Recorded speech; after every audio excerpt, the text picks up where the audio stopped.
বিরুদ্ধে যুদ্ধ করেছে।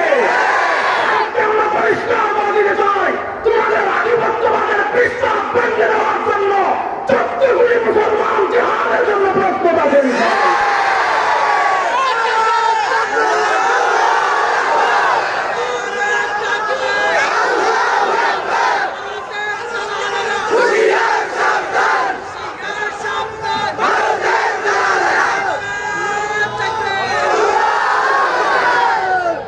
বাংলাদেশ দখলের কথা বললেন, শুনেন, দিল্লি কিন্তু 700 বছর আমাদের ছিল। বলেন, দিল্লি 700 বছর কাজে ছিল। বাংলাদেশ দখলের জন্য দেখবেন দিল্লির লাল কেল্লা পর্যন্ত আবার কালেমার পতাকা উঠবে ইনশাআল্লাহ। শুনেন, খেলা কিন্তু পৃথিবীতে অলরেডি শুরু হয়ে গিয়েছে।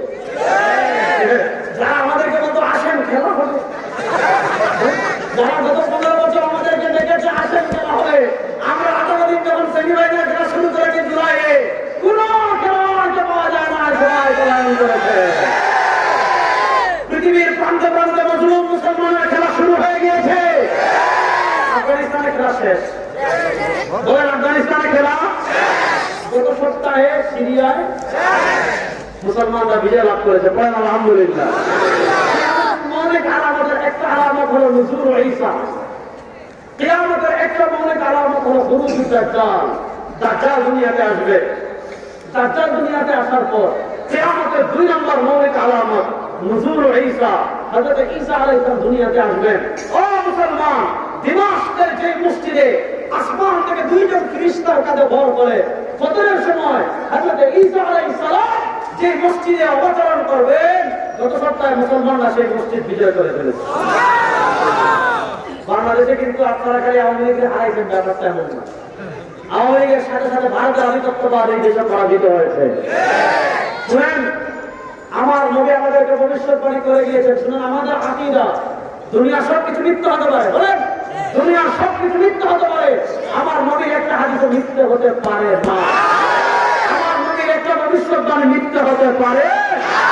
আমার নবী সুনানুন নাসাই হাদিসে ভবিষ্যৎবাণী করে গিয়েছেন, আমার উম্মতেরা শোনো, ইসাবাতান মিন উম্মতি আহরাজাহুমুল্লাহু মিনান নার। ইসাবাতান মিন উম্মতি আহরাজাহুমুল্লাহু মিনান নার। আমার উম্মার 2টা দল এমন আছে, আমার উম্মার 2টা জামাত এমন আছে, আহরাজাহুমুল্লাহু মিনান নার। যে 2 দলের উপর, যে 2 জামাতের উপর, যে 2 বাহিনীর উপর আল্লাহ তাআলা জাহান্নামের আগুনকে হারাম করে দিবেন। কয় বাহিনী? বলেন না, কয় বাহিনী? আপনারা ক্রিসমাস খান, তারপরে আওয়াজ দেন ছাত্রের নিচে জন্য বিখ্যাত। গত বছরের আগের বছর মাউলটা আমাদের দিছিল যাওয়ার সময় দুইটা। আলহামদুলিল্লাহ। আমার উম্মার 2টা বাহিনী এমন আছে, আমার উম্মার 2টা দল এমন আছে, যে 2 বাহিনীর উপর, যে 2 দলের উপর আল্লাহ রাব্বুল ইজ্জত ওয়াল জালাল জাহান্নামের আগুনকে হারাম করে দিয়েছেন। ওই 2 বাহিনীর এক বাহিনী ইসাবাতুন তাগজু ফিল হিন্দ। যে বাহিনী হিন্দে যুদ্ধ করবে আল্লাহ তাআলা তাদের উপর জাহান্নামের আগুনকে হারাম করে দিবেন। ওয়া ইসাবাতুন তাগজু মা'আল মাসীহ দাজ্জাল। আর যে বাহিনী দাজ্জালের বিরুদ্ধে হযরত ঈসার সাথে যুদ্ধ করবে আল্লাহ তাআলা তাদের উপর জাহান্নামের আগুনকে হারাম করে দিবেন। ভারতকে বলবো বাড়াবাড়ি বেশি করবেন না। আমার নবী ভবিষ্যৎবাণী করে গিয়েছেন, তোমরা পরাজিত হবে ইনশাআল্লাহ। সাহস করে আমাদের দেশ দখল করবে। এবার আমরা খাই গরুর দুধ, আর বলেন আমরা খাই গরুর, আমরা খাই গরুর কলিজা, আমরা খাই গরুর দুধ, আমরা খাই গরুর হাড্ডি, আমরা খাই গরুর মগজ, আর তোরা খাস গরুর পেশাব আর গোবর। যারা ওরা গোবর খায় আর মুখ খায়, যারা গরিব কলিজা খেতে চর্বি মানে গরিব কলিজা ভোটা খেয়ে খেয়ে ফেলে, তাদের দেশ দখল করার স্বপ্ন দেখবেন দিল্লি পর্যন্ত কালেমা পতাকা উঠবে ইনশাআল্লাহ। প্রস্তুত আছে তো ইনশাআল্লাহ।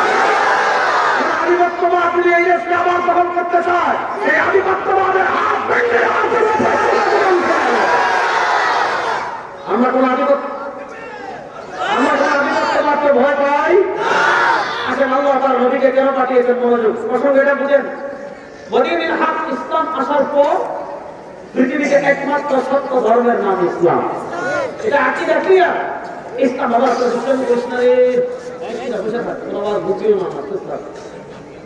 পৃথিবীতে ইসলাম ধর্ম আসার পর আল্লাহ রাব্বুল ইজ্জত ওয়াল জালালের কাছে একমাত্র সত্য ধর্মের নাম ইসলাম।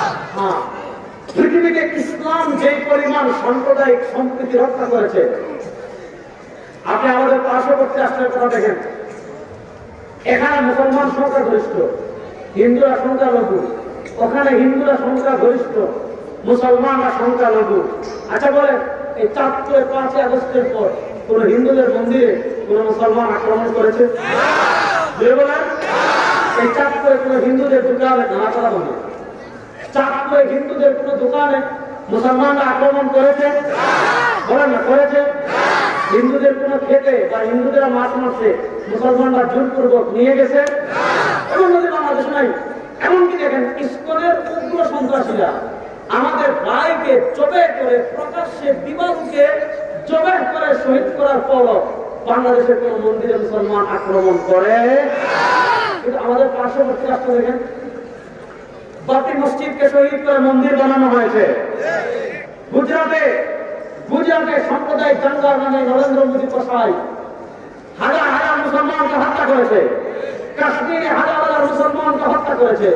দিল্লিতে হাজার হাজার মুসলমানকে হত্যা করেছে। আপনারা জানেন, হায়দ্রাবাদে মুসলমানদেরকে হত্যা করেছে।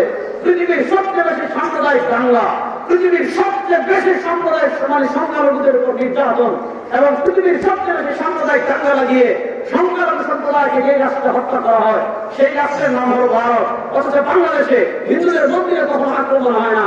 আর 5ই আগস্টের পর আমাদের হিন্দু লীগ হয়ে হিন্দুদের মন্দিরে আক্রমণ করতে পারে, হিন্দুদের ব্যবসা প্রতিষ্ঠায় আক্রমণ করতে পারে, এই আশঙ্কায় মুসলমানরা মন্দির পাহারা দিয়েছে। আমি তো বুঝছি, আপনারা দেন নাই?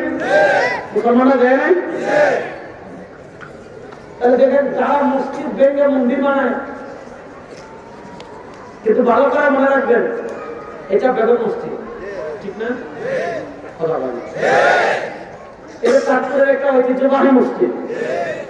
যে জায়গা একবার মসজিদ হয়ে যায়, মাসালা, যে জায়গা একবার মসজিদ হয়ে যায়, এই জায়গা কিয়ামত পর্যন্ত মসজিদই থাকে।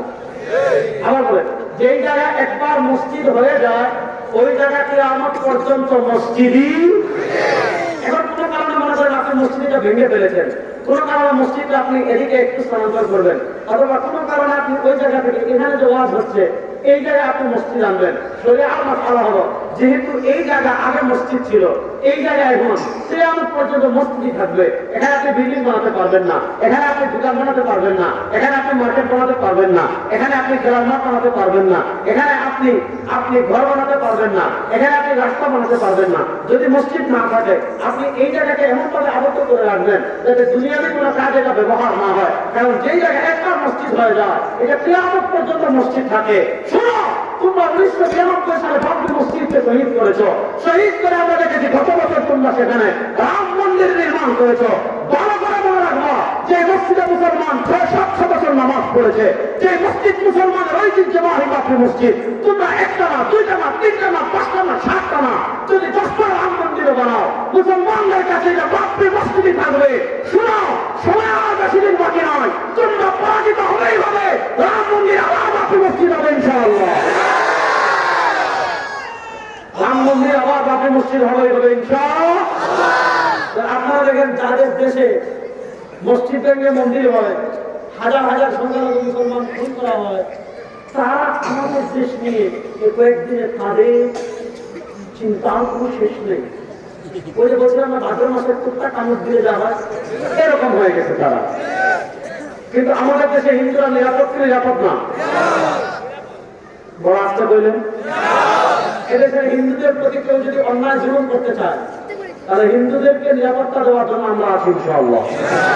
কারণ তারা আমাদের হাতে আমানত, যেহেতু তারা সংখ্যালঘু, আমরা সংখ্যাগরিষ্ঠ, তারা আমাদের হাতে আমানত। অবৈধভাবে তাদের জমিকে দখল করবে, তাদের ব্যবসা প্রতিষ্ঠান হামলা করবে, তাদের উপাসনালয় ধ্বংস করবে। ইসলাম কখনো এগুলো সাপোর্ট করে না। সবাই যার যার ধর্ম পালন করবে, মনোযোগ, কিন্তু সত্য ধর্ম একটা। বলেন, সত্য ধর্ম একটা। এখন আমাদের দেশে তিনি পালিয়ে গিয়েছিলেন, তিনি সংসদে বলেছিলেন কে কাদিয়ানি, কে কাফের, কে মুসলমান, এটা হুজুর বলার কে? এটা আল্লাহ থেকে আমাদের দিন নির্ধারণ করবেন। আমরা পাল্টা বলেছিলাম, তাহলে কে রাজাকার, এটা আপনি নির্ধারণ করার কে? আল্লাহ কি আমাদের দিন দেখবেন? কথাটা বুঝাইতে পারি না? এই জিনিস জিনিসটা আকীদা বিশ্বাস একদম ক্লিয়ার রাখবেন। কেউ জানেন বর্তমান পৃথিবীর ইহুদি খ্রিস্টান এবং ইসলাম বিরোধী যত চক্র আছে আমাদের যুবকদের ঈমান নষ্ট করার জন্য, আমাদের যুবকদেরকে ঈমান থেকে বের করার জন্য, আমাদের যুবকদেরকে মুশরিক মুরতাদ বেঈমান এবং জিন্দিক বানানোর জন্য তারা যে সকল আদর্শ দুনিয়াতে ছেড়ে দিয়েছে, যে সকল মতবাদী দুনিয়াতে ছেড়ে দিয়েছে, তার ভিতর একটা হলো ইন্টারফেক্ট, তার ভিতর একটা হলো ইন্টারফেক্ট। আরবিতে বলে ওয়াহদাতুল আদিয়ান, বাংলাতে বলে আন্তঃধর্ম। ইন্টারফেক্ট মানে কি? যে পৃথিবীতে ধর্মে কোনো সংঘাত নেই, সব ধর্ম সত্য, সুতরাং ধর্মে কোনো সংঘাত নাই, আসেন আমরা সবাই মিলেমিশে যাই। শুনেন, ধর্মে কোনো সংঘাত নাই, একটা দুটো ব্যাখ্যা। একটা ব্যাখ্যা হলো যে অন্যায়ভাবে কাউকে মারবেন না, আঘাত করবেন না, এটা হলো ঠিক আছে, কিন্তু সংঘাত নাই যারা যদি এটা বোঝান যে অন্যান্য ধর্ম সত্য, এটা শিরক, এটা কুফর, এটা বিশ্বাস করে ঈমান থাকবে না, মুরতাদ হয়ে যাবে। ইসলাম আসার পর সব ধর্ম সত্য না, ইসলাম আসার পর সত্য ধর্ম মূল্যবান, সত্য ধর্ম মাত্র একটা, সেটার নাম বলে না, সেটার নাম ইন্না দীন ইনদাল্লাহিল ইসলাম। ইসলাম আসার পর আল্লাহ রাব্বুল ইজ্জত ওয়া জালালের কাছে একমাত্র সত্য ধর্মের নাম। এখন শুনেন, ইসলাম এটা ডিপ ফ্রিজ না, ঈমান এটা ডিপ ফ্রিজ না যে আপনি চাকরের ঘাট থেকে ইলিশ কিনে ডিপ ফ্রিজে রেখে দিয়েছেন। ডিপ ফ্রিজে ইলিশ রাখলে আপনি যতদিন বের না করেছেন ততদিন এটা থাকে, নষ্ট হয় না।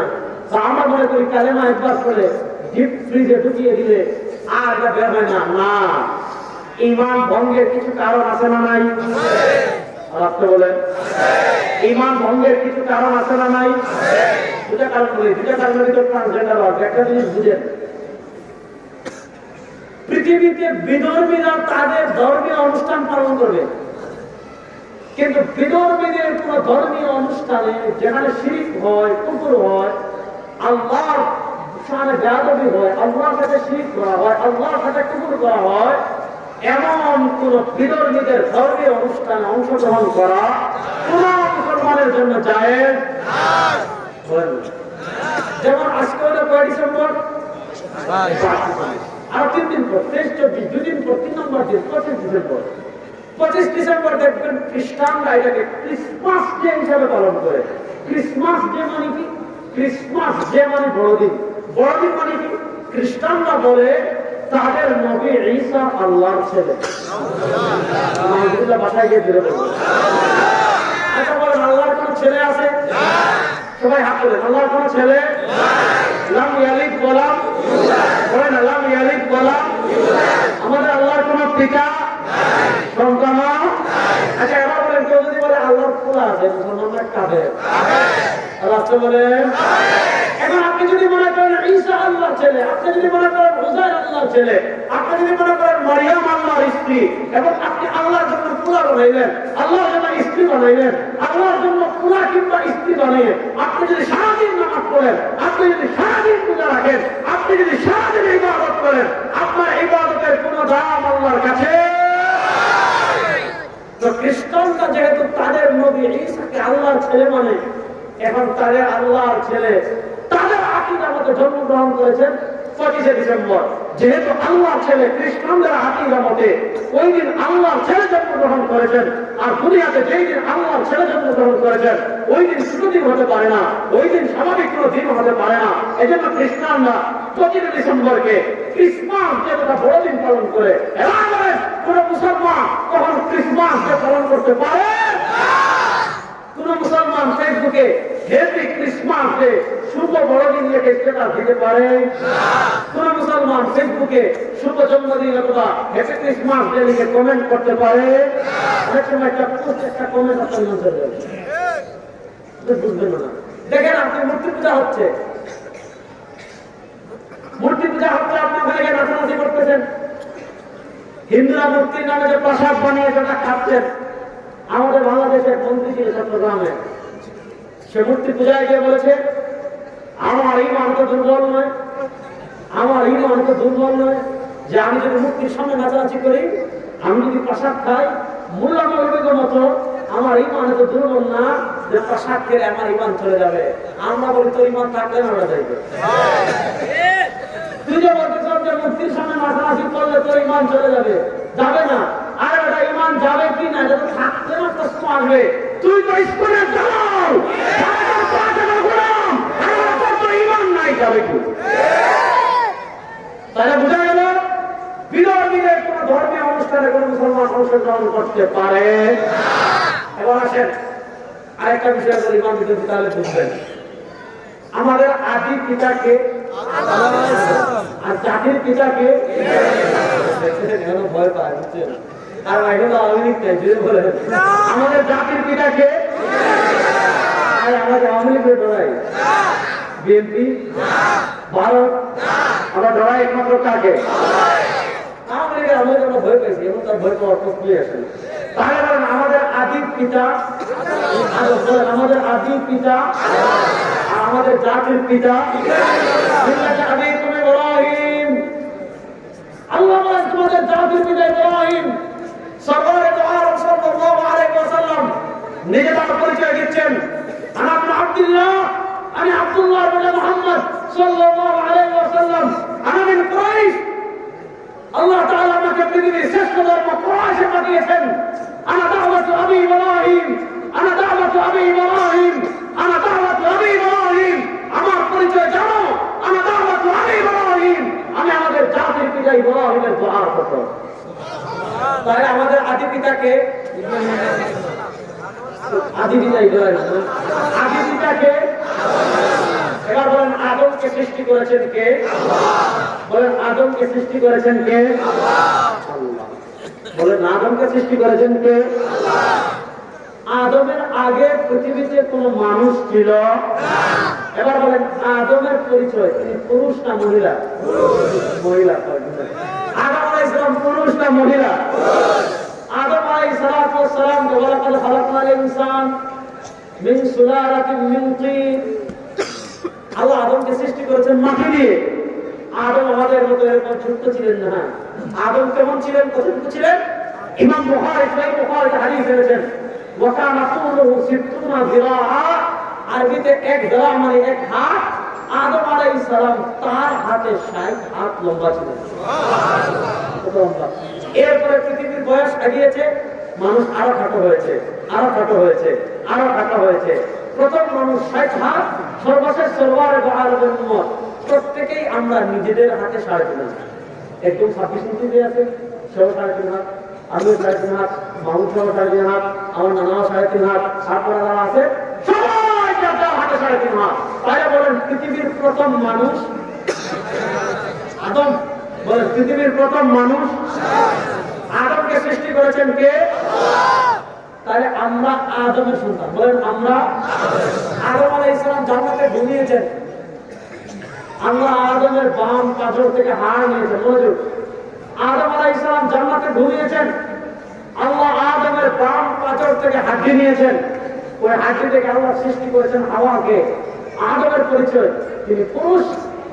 এরপরে আল্লাহ দ্বিতীয় যে মানুষ সৃষ্টি করেছেন তার নাম হাওয়া, তার পরিচয় তিনি মহিলা। ওই একটা জিনিস বুঝেন, আমাদের সূচনা আদম থেকে। দেখেন এই ভারতের আধিপত্যবাদ যারা ছিল, তারা আমার বাচ্চাকে মুক্তার বানানোর জন্য, আমার বাচ্চার ঈমানকে নষ্ট করার জন্য শিক্ষা সিলেবাস নিয়ে তারা যে ষড়যন্ত্র করেছিল, 2021 সালে শিক্ষা সিলেবাসে তারা প্রবেশ করিয়েছিল বিবর্তনবাদ, ডারউইনের মতবাদ। বাচ্চাদেরকে শিখিয়েছে তোর পূর্বপুরুষ আদম না, তুই আদম থেকেও না, তুই হাওয়া থেকেও না, তুই কোথা থেকে আসছ? তোর বাপ দাদার আগে এরা বান্ধব ছিল, জঙ্গলে দৌড়াইছে, দৌড়াইতে দৌড়াইতে দৌড়াইতে দৌড়াইতে হঠাৎ কাটার সাথে লেগে লেজ কেটে পড়ে গেছে। এরপর আবার দৌড়াইতে দৌড়াইতে বান্দর একটু সোজা হয়ে গেছে। এরপর আরেকদিন দৌড়াইতে দৌড়াইতে দৌড়াইতে দৌড়াইতে হঠাৎ বান্দর এটা মানুষ হয়ে গেছে। আমরা বলেছিলাম বান্দরের বাচ্চাদেরকে মানুষের কিছু রাখবে না। আপনারা আমাদের দেশের সন্তানদেরকে বান্দরের বাচ্চা বানাতে চেয়েছিলেন। যারা বান্দরের বাচ্চা বানাতে চেয়েছিলেন, আজকে বাংলাদেশের মানুষ আপনাদেরকে তাদের দেশে পাঠিয়ে দিয়েছে। তাহলে আমরা বান্দর থেকে না আদম থেকে? আমরা বান্দর থেকে না আদম থেকে? যারা মনে করবেন যে বান্দরের বাচ্চা মনে করবে তার বাপ-দাদা বান্দর ছিল, সে বান্দর থেকে মানুষ হয়েছে, এই বাংলাদেশে থাকতে পারবেন না। ওই সেন্ট মার্টিন দ্বীপ নাহলে নিযুক্ত দিক, নাহলে হাতিয়ার দিকে বাংলাদেশ থেকে বের করে তোমাদেরকে ওখানে দেওয়া হবে। কথা পরিষ্কার? তাহলে আল্লাহ প্রথম সৃষ্টি করলেন আদম, আর আদমের বাম পাজর থেকে সৃষ্টি করলেন হাওয়া। আদমের পরিচয় পুরুষ, হাওয়ার পরিচয় মহিলা। পুরুষ মহিলার বাহিরে তৃতীয় আর কোন পরিচয় বলেন।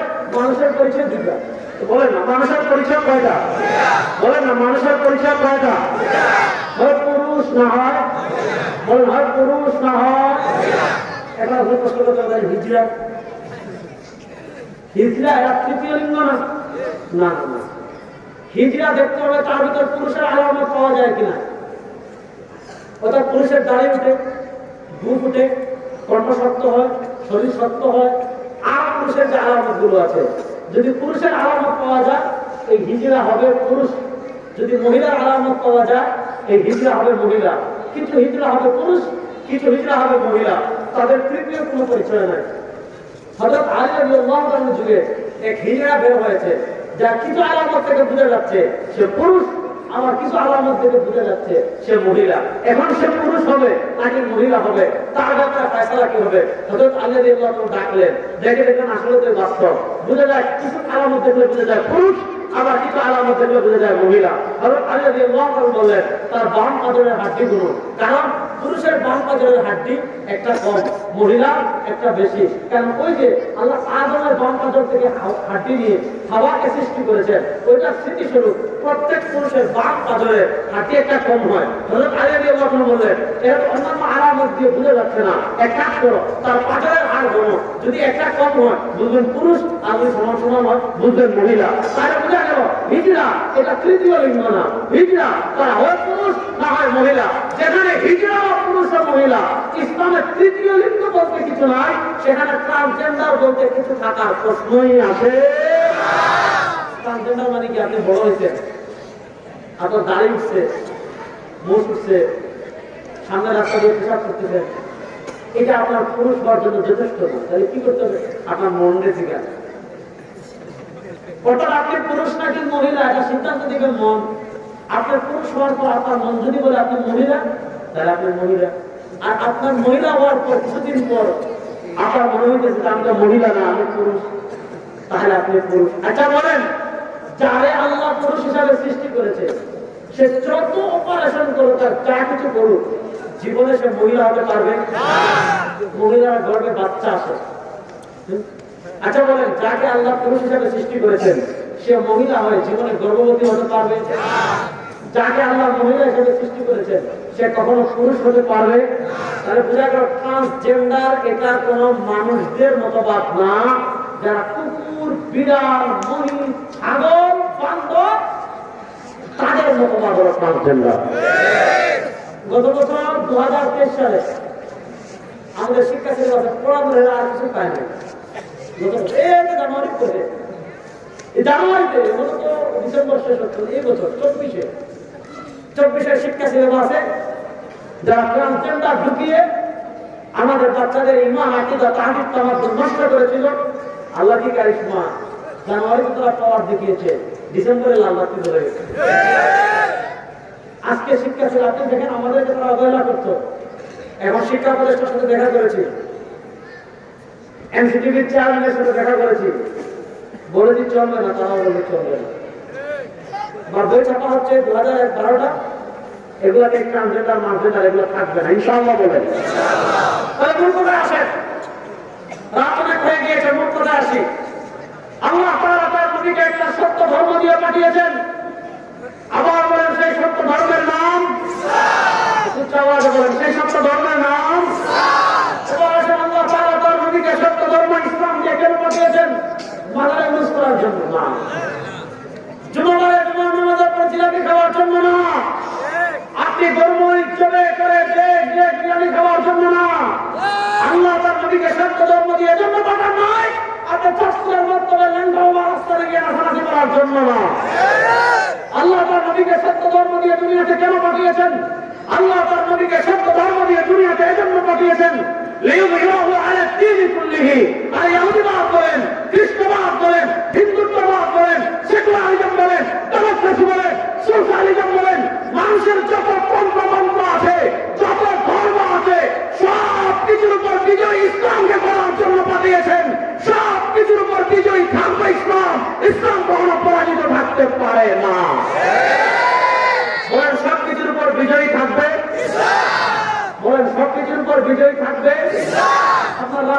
বিজয়ী থাকবে বিজয় বলে আপনার রাজনীতিতে বিজয়ী থাকবে, আপনার সংবিধানে বিজয়ী থাকবে, আপনার সংসদে বিজয়ী থাকবে, আপনার অর্থনীতিতে বিজয়ী থাকবে। এবার বলেন ইসলাম যদি শুধু মসজিদের মধ্যে ধর্ম হতো, যেমন খ্রিস্টানদের ঠিক, খ্রিস্টানরা তো সেকুলারিজমকে বিশ্বাস করে, খ্রিস্টানদের রাজ্য পরিচালনার একটা মৌলিক মূলনীতি হলো, আপনি ইতালিতে দেখবেন পৃথিবীর সবচেয়ে ক্ষুদ্র একটা দেশ, ওটা নাম হলো ভ্যাটিকান সিটি। তারা ভ্যাটিকান সিটি বানিয়ে দিয়েছে, ওখানে পাদ্রীরা থাকে, তাদের ধর্মযাজকরা থাকে। তারা তাদেরকে বলেছে তুমি ধর্ম পালন করতে চাচ্ছ, তুমি দিন পালন করতে চাচ্ছ, তুমি তোমার খ্রিস্টবাদ পালন করতে চাচ্ছ, ভাই রাষ্ট্র ধর্ম লাগবে না, অর্থনীতিতে ধর্ম লাগবে না, রাজনীতিতে ধর্ম লাগবে না, সংবিধানে ধর্ম লাগবে না, সংসদে ধর্ম লাগবে না, তোমার ধর্ম পালন করতে চাও ওই ভ্যাটিকান সিটিতে যাও। অর্থাৎ তারা তাদের ধর্মকে ভ্যাটিকান সিটি নির্ভর করে ফেলেছে, তারা তাদের ধর্মকে গির্জা নির্ভর করে ফেলেছে। ইসলাম শুধু মসজিদে থাকার জন্য আসে নাই, ইসলাম শুধু মাজারে থাকার জন্য আসে নাই, ইসলাম শুধু খানকায় থাকার জন্য আসে নাই, ইসলাম শুধু মাদ্রাসায় থাকার জন্য আসে নাই, কিন্তু ইসলাম শুধু মসজিদে থাকার জন্ম হতো, আল্লাহ নবী কল্যাণ শহীদ করতেন না। ইসলাম শুধু মাজারে থাকার জন্ম হতো, আল্লাহ নবী ওহুদে রক্ত ঝরাতেন না। ইসলাম এসেছে নিয়মিত জোড়াবো জীবনের সব সেক্টরে মানুষের পঞ্চবন্ধকে পায়ে ফেলা আকৃষ্ট করে ইসলাম এবং কোরআনকে বিজয় করার জন্য ইসলাম এসেছে, পরাজিত হওয়ার জন্য আসে। এখন তারা আমাদেরকে এটা শেখায় যে হুজুর আপনি ইসলাম পালন করতে চাচ্ছেন মসজিদে থাকেন, আপনি ইসলাম পালন করতে চাচ্ছেন মাদ্রাসায় থাকেন, আপনি ইসলাম পালন করতে চাচ্ছেন মাদ্রাসায় থাকেন। তাহলে প্রশ্ন ইসলাম থাকবে মসজিদে, রাষ্ট্র কাদের? আমাদের। আইন কাদের? আমাদের। সংসদ কাদের? আমাদের। বিচার ব্যবস্থা কাদের? আমাদের। অর্থনীতি কাদের? আমাদের। নেতৃত্ব দিবে কারা? আমরা। এমপি হবে কারা? আমরা। মেয়র হবে কারা? আমরা। তাহলে ইসলাম তো মসজিদে থাকবে। এই চিন্তাটা মুসলমানদের না খ্রিস্টানদের?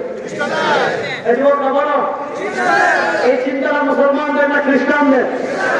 এবার 2024 জুলাই আগস্টের গণবিপ্লবের পর সময় থেকে বাংলাদেশের মসজিদ থেকে শুরু করে সংসদ পর্যন্ত আমরা ইসলামকে বিজয় করতে চাই। বাংলাদেশের নিম্ন থেকে শুরু করে ওই স্বরাষ্ট্র মন্ত্রণালয় বলেন, মন্ত্রণালয় বলেন, সচিবালয় বলেন, সংসদ বলেন, বিচারালয় বলেন, সুপ্রিম কোর্ট বলেন, হাইকোর্ট বলেন, খানকা বলেন, বাংলাদেশের অর্থনীতি বলেন, বাংলাদেশের সমাজ ব্যবস্থা বলেন, বাংলাদেশের রাষ্ট্র বলেন, সংবিধান বলেন, বাংলাদেশের প্রতিটা সেক্টরে কোরআনকে বিজয় করার জন্য আপনারা প্রস্তুত আছেন না?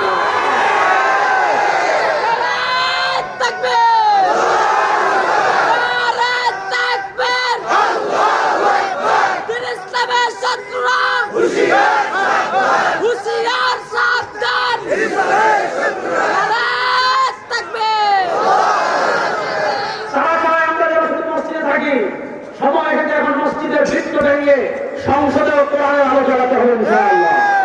দেখেন 52 বছর আপনারা নেতার পরিবর্তন দেখেছেন, 52 বছর আপনারা ক্ষমতার পরিবর্তন দেখেছেন, 52 বছর চার পরিবর্তন দেখেছেন, 52 বছরে সংস্কার দেখেছেন, নেতৃত্বের পরিবর্তন দেখেছেন।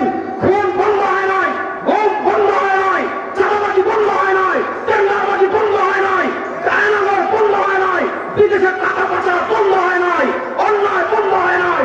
আমরা বলি মাত্র 3 মাসের জন্য কোরআনের আইন বাস্তবায়ন করে দেখেন, আল্লাহ জাতির পছন্দ করে বলি সব বন্ধ হয়ে যাবে। এবার কোরআনের বাংলাদেশ কারা কারা দেখতে চান? ইসলামের বাংলাদেশ আমরা দেখতে চাই কি চাই না? কোরআনের বাংলাদেশ আমরা দেখতে চাই কি চাই না? এবার আমরা তন্ত্রমন্ত্রের বাংলাদেশ দেখতে চাই না। সোনার বাংলাদেশ শেষ, রূপার বাংলাদেশ শেষ, ডিজিটাল বাংলাদেশ শেষ, স্মার্ট বাংলাদেশ শেষ। এবার বাংলাদেশ হবে ইসলামের বাংলাদেশ, এবার বাংলাদেশ হবে কোরআনের বাংলাদেশ। ইসলামের বাংলাদেশ, কোরআনের বাংলাদেশ প্রতিষ্ঠা করেন। চুরি শেষ, ডাকাতি শেষ, টাকা পাচার শেষ, দুর্নীতি শেষ, মানুষকে অন্যায় করে আয়না করে দিবে, খেলা শেষ। সুতরাং আমি যুবকদেরকে শেষ মেসেজ দিয়ে যাই, এবার সময় এসেছে আমাদের সামনে। 1947 একবার সময় এসেছিল, নানা কারণে হয়নি। 2024 আবার সময় এসেছে, হয়তো আবার আসতে পারে আরো 50-100 বছর পর। এবার সব তন্ত্রমন্ত্র বাদ দেন, আলহামদুলিল্লাহ কাছে সংবাদ দিয়ে যায় বাংলাদেশের সব আলেমরা ঐক্যবদ্ধ হয়ে যাচ্ছে। সব ধরনের ওলামায়ে কেরাম ঐক্যবদ্ধ হয়ে আপনাদেরকে ডাক দেন। এবারের বাংলাদেশ হবে ইসলামের বাংলাদেশ, কোরআনের বাংলাদেশ। কোন জুলুম থাকবে না, অন্যায় থাকবে না। ওই কোরআনের ইসলামের বাংলাদেশ গড়ার জন্য যারা যারা প্রস্তুত আছেন ইনশাআল্লাহ, আল্লাহ সবাইকে কবুল করুন। আল্লাহ সবাইকে মেহনত করার তৌফিক দান করুন। এই মাদ্রাসাগুলো হলো ইসলামের ক্যান্টনমেন্ট। এই মাদ্রাসাগুলো নিয়ে তাদের কত ষড়যন্ত্র, কত চিন্তা। যারা ষড়যন্ত্র করেছে তারা পালিয়ে গিয়েছে। মাদ্রাসা ছিল, আছে, থাকবে ইনশাআল্লাহ। কোরআন ছিল, আছে, থাকবে ইনশাআল্লাহ। আনন্দের সাথে থাকবেন তো ইনশাআল্লাহ। আল্লাহ তাআলা আমাদের সবাইকে তৌফিক দান করুন। সুবহানাল্লাহ, আমিন। এই আসাদু ফাবিল্লাহ ওয়া লাক্তাতু ফাবিল্লাহি ওয়া মিনাশ শাইতান। সুবহানাকাল্লাহুম্মা ওয়া বিহামদিকা আশহাদু আল্লা ইলাহা ইল্লা আনতা আস্তাগফিরুকা